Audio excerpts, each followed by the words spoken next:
So how's it going, everybody? Today's video is for the monkey fans.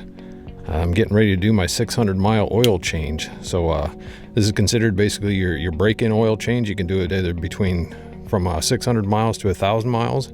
I've got just over 600 miles on my bike right now. Let's see here, we can check this. Sitting right at 614 miles now. Usually I would wait and do an oil change, the first oil change somewhere between, 900 and 1,000 miles. But since the weather's getting colder here, I'm going to go ahead and do it before I put this bike away for the winter time. So I'm going to go ahead and hop on this thing and just drive it around the neighborhood for a little bit and kind of get the oil all nice and warm. Then I'm going to come back to the house and we'll do the oil change on it, and I'll kind of walk you through that. So we'll be right back.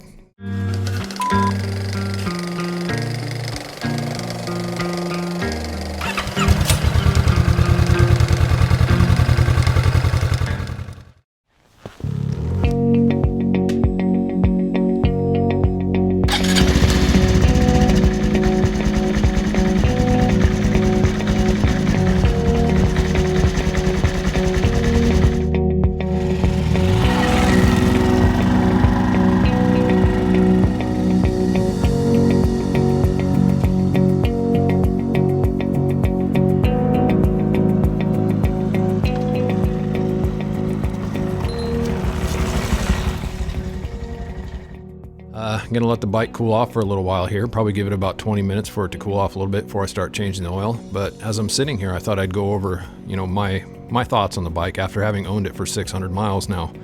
As far as I'm concerned, this bike is pretty much perfect.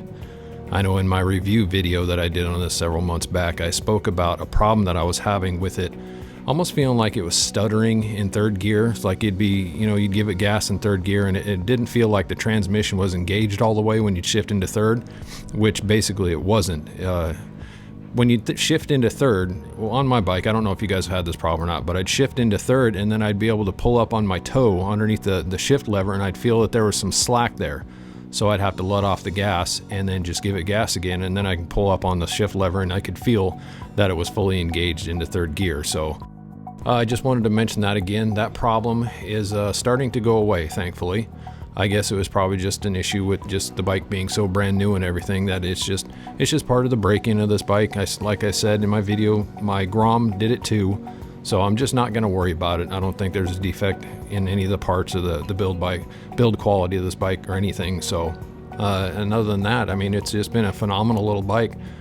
I only have 600 miles on it, but the 600 miles that I've put on this motorcycle has just been absolute joy. I can't even describe it. This thing rides so very nice, and people love seeing this little bike. They smile and wave all the time, and I think I'm fortunate to be able to own this little bike.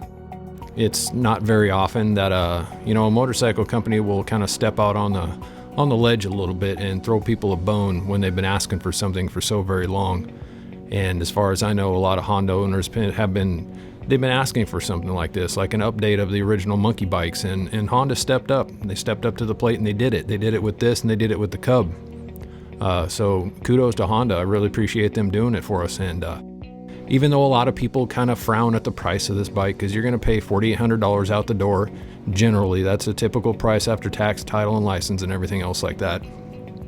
People they think that's too high, and it absolutely is not, because I think this little bike it's heirloom quality. I'm not even kidding you. I went over a lot of the neat little details in my other video and the things that I really appreciate this bike, but I do believe that something like this is something you can hand down to your kids or your grandkids or something like that, and they will really appreciate it for what it is. It's pretty much all metal construction except for the bare bones plastic parts that they do have on this bike, but even the plastic parts that are on this bike, the fit and finish is just phenomenal. So anyways, we're going to get to the oil change here in just a couple of minutes. I'm going to stop the video right here, and we'll be right back when it's time to do the oil change. So hang around. All right, real quick before we get started here, I did want to mention real quick for the people that don't know, this little motor on this thing is the exact same engine as the Honda Grom. The reason why I'm saying that is because there's a lot of people on the internet that seem to think that you need to take this side cover off of this thing and clean out the spinner every 100 miles. You don't need to do that. Since this is the same engine as the Grom, I'm going to follow the exact same first break-in oil procedure as what is stated in this manual and the Grom manual.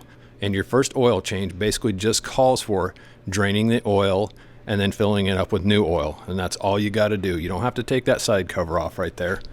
However, if you do want to be a stickler about it and go ahead and change out the oil spinner, or actually take the oil spinner and clean it all out and get all the gunk out of it and stuff like that, these are the parts that you're going to need to go down to your Honda dealership, or you can order these online. And I'm just going to show you these here real quick so you can get the part number off it. So if you're looking for these parts, go ahead and pause your video right now and just either take a screenshot of that. Basically, the one right there is a little gasket oil filter. Comes in this little package right there. And then the other one is a gasket for the crankcase. And that's the part number you'll need right there. That one and that one. Now on another note, this right here is personal preference for me.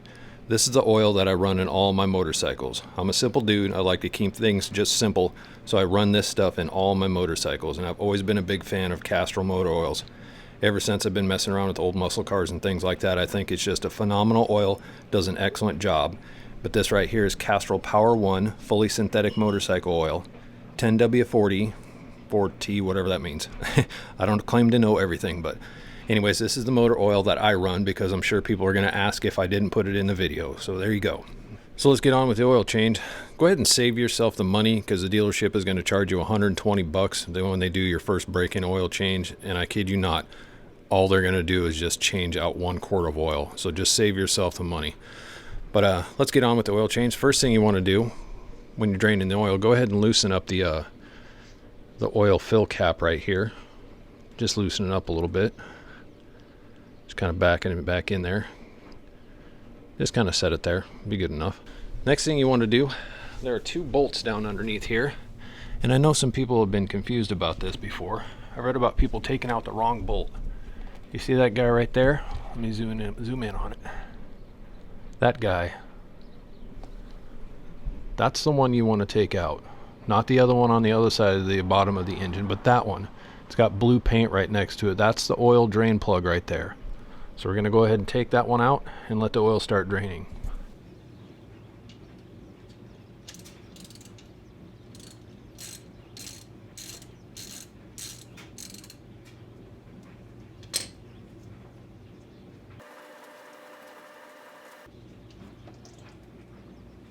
Then just go ahead after you taken the bolt out. Focus. After you've taken the bolt out, just go ahead and give it a quick wipe down, get all the oil off of it. Then you can just set it aside and wait for the oil to finish draining out of the motor. Now, one thing I would recommend doing when you're changing your oils, go ahead and stand the bike up and just let it stand. Either sit on the bike for a little while, just that way it kind of levels off the oil on the bottom of the engine and allows all the oil to drain out of it.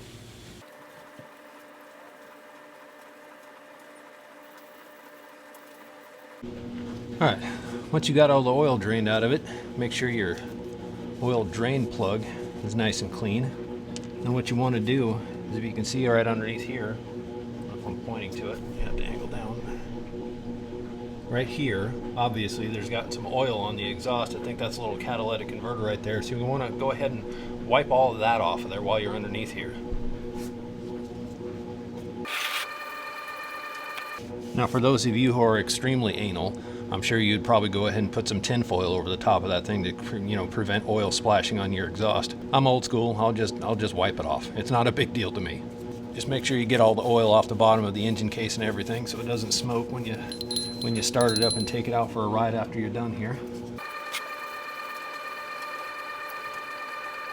All right, that looks pretty good. I'm gonna go ahead and put the oil drain plug back in. Now, for those of you out there who want to know what the torque spec on this bolt is, I don't know, and I don't care. Like I said, I'm old school. I like to do things basically. My torque wrench is right here. So we'll go ahead and snug it down. Once you feel it tightening up, just kind of give it a little bit extra turn.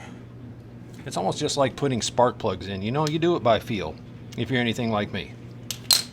So now that we've got that thing back in, double check everything, you wipe all the oil off. All right, now you've got all the oil drained out of there and the bottom of the engine's nice and cleaned up, go ahead and take your oil cap off. And then just go ahead and pour the oil in. And it'll take the full quart. These little motors have a 1 quart capacity, so go ahead and dump the whole thing in there. 1 quart out, 1 quart in. There we go, it's good enough.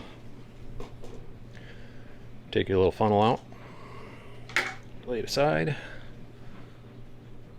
give it a quick dab. Now if you still have some oil on that ring right there, that's fine. Don't worry about cleaning that off. It acts as a little lubricant for the cap when you put it back on. I will admit that this little cap that they got on here is kind of tricky to get on there because of that seal that's in there. You got to do it just right. A little bit of working at it, you'll get it just fine. There we go. Tighten back up, and we're good to go. Okay, now once you got all your oil put back in the motorcycle, just go ahead and give it another look real quick just to make sure there's nothing dripping out of there. No leaks, or you didn't accidentally forget to tighten up that bolt, the oil drain plug bolt. Just make sure there's nothing that stands out as being wrong. And we're looking pretty good under here, so I'm gonna go ahead and start the bike up.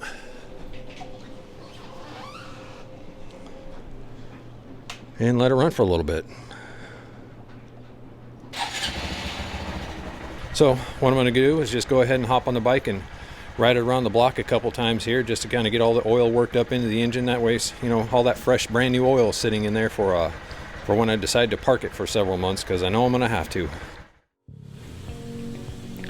Alright guys, just got back from my ride around the neighborhood after changing the oil, and I'm going to make this an unofficial review of this oil right here.